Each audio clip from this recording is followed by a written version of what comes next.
The most obsolete idea is go to school, get a job, work hard, save money, get out of debt, and invest for the long term in the stock market.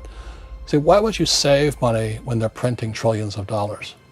The gap between the 1% and 99% is massive. You see, it's not just money.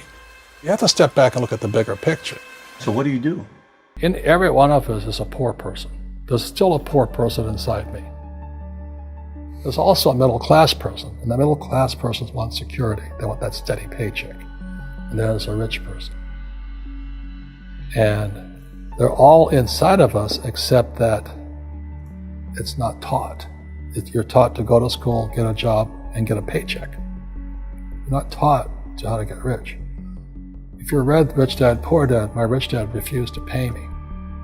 He said the paycheck was one of the most damaging things you could take in your life. He says the moment you take a paycheck, you're an employee, and that's the mindset. So my rich dad never paid me. It drove my poor dad, government employee, nuts. You gotta pay people, you gotta pay people. And Rich Dad was not saying that the paycheck was bad. He says you didn't want to be a slave to money.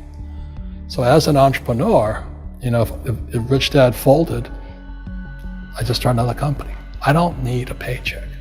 I don't need anybody to take care of me. If my government doesn't like me, I move to another country because they need entrepreneurs there.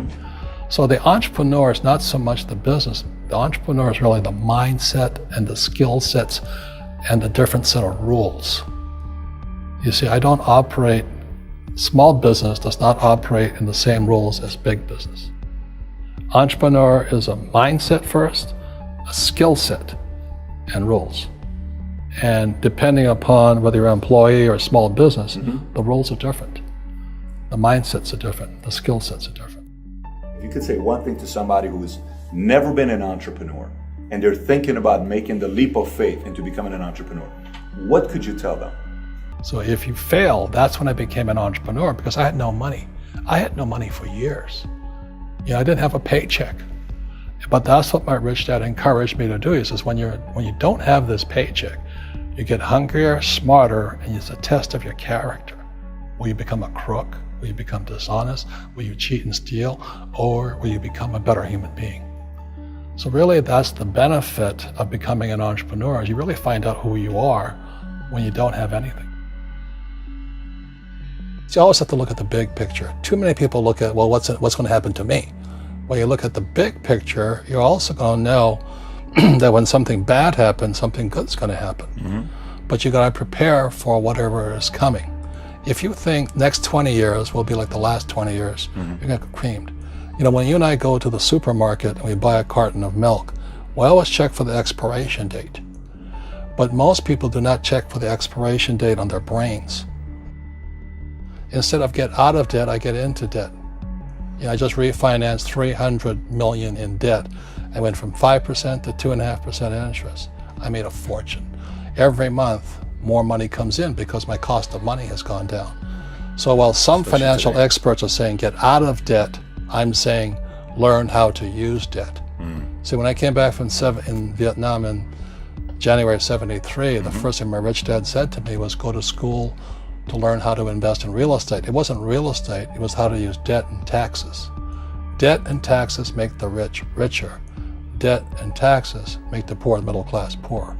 So all the rich guys who are doctors and lawyers or, those guys, they're getting creamed and they don't know why. Doctors are getting creamed.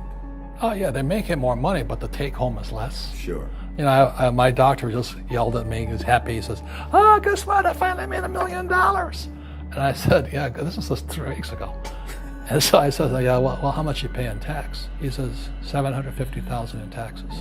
So his net was about $400,000. That's not bad. But when I make $1 million, I keep $1 million. And the reason is because I don't make it by working for money. See, if you work for money, you're taxed. So that's why lesson number 1 in Rich Dad, Poor Dad is the rich don't work for money. What we do instead is we create businesses as entrepreneurs.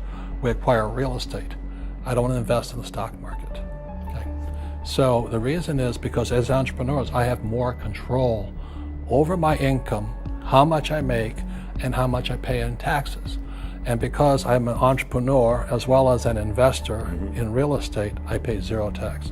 So every time I make, let's say, $1 million as an entrepreneur, I immediately invested in real estate and I have a 4-to-1 step up. So I put $1 million in real estate, I get $4 million from the bank. That's why I love banks. But the banks are screwing everybody else, terrible, but it's good for me. Today, the banks are charging you interest to save money. In other words, banks don't want your money because they printed too much of it. And that's why there's this bubbles in stocks and bubbles in real estate and all this. People are dumping the cash because, as I said in here, savers are losers and cash is trash. And yet people, well, I want a high-paying job. Well, that's an obsolete idea. Get out of debt is an obsolete idea. You should learn how to get into debt, how to use debt to get rich, and they'll never teach you about taxes. The reason the 1% is way up here and the 99% are going this way is because when you print money, two things happen: inflation and taxes. It's crushing them. And any entrepreneur thinks, I'm just going to make money, I'm going to start a business and make a lot of money because of what we talk about. They really have got to smell the roses, man. That's not what the real entrepreneurs are doing. Most entrepreneurs, there's 28 million small business owners in America. 24 million are what are one-person entrepreneurs. They're called non-employee entrepreneurs. So and that's what happens is when people don't really understand what an entrepreneur does.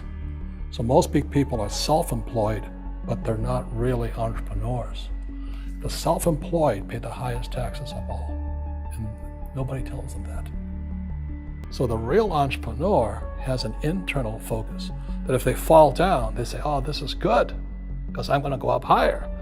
The average person will fall down and say, oh, I'm going to take some Prozac. Or somebody has a mistake, so, oh, the mistakes don't matter. Well, mistakes matter. It means you didn't know something. But a real entrepreneur, whether they fall down, they always can go up. They can stand back up and go higher. And no matter what happens to them, they get stronger and better and smarter and happier. But a person with a weak internal mindset is that they're so afraid of what happens, it generally happens. Like, people who are afraid of losing their jobs, they generally lose their jobs. You know what I mean? Yeah. So everything you can comes through you. Yeah, so the entrepreneur first job is to control inside here, not outside there. The moment you take that paycheck, you're an employee. You've got to be stronger than that. It's about inside control.